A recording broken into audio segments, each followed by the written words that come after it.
Now, there are like several different ways to do this autoencoder kind of architecture for semantic segmentation. You can have simple encoder decoder, which we discussed earlier.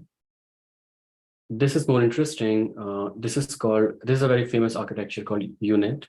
And this is like very widely used in medical imaging field, because there you have like those images and you have to do segmentation of those let's say tumors, right? Or maybe different body parts.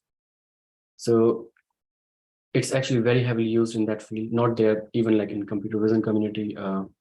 So the difference between your this autoencoder based encoder decoder architecture and this unit is you have these skip connections. And now you know what skip connections are.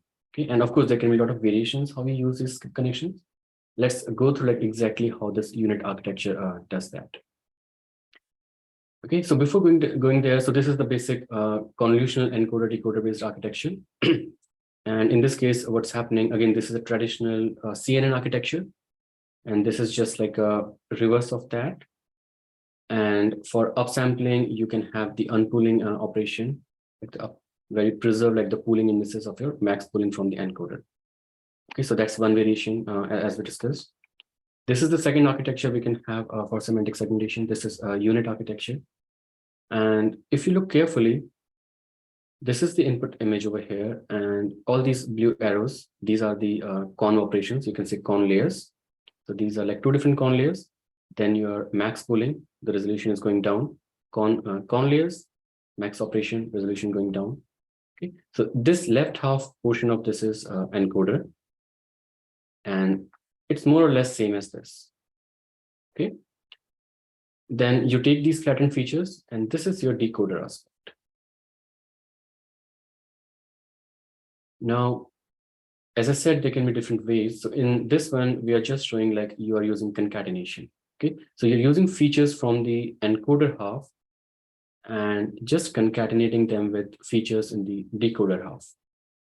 Okay, now one difference here is because these guys actually used odd-shaped images. I mean, we don't really need this, but the input size was pretty odd. And that was the reason, like when you have to follow these features to the decoder through skip connection, because there was a size mismatch, you have to take this crop.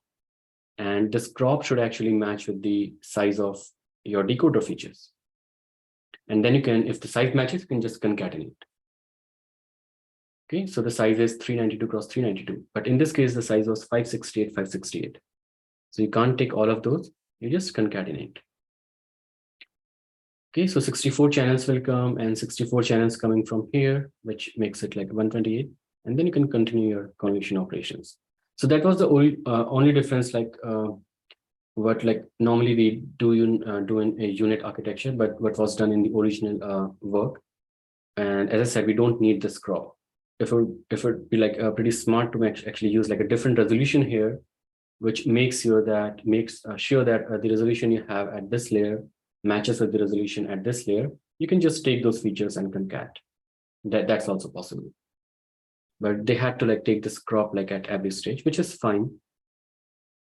Okay, but you do understand like this architecture. It's the same architecture we have been discussing. This is the encoder, this is the decoder. So encoder, we have conv operations, max pooling, conv operations, max pooling, then flattened features.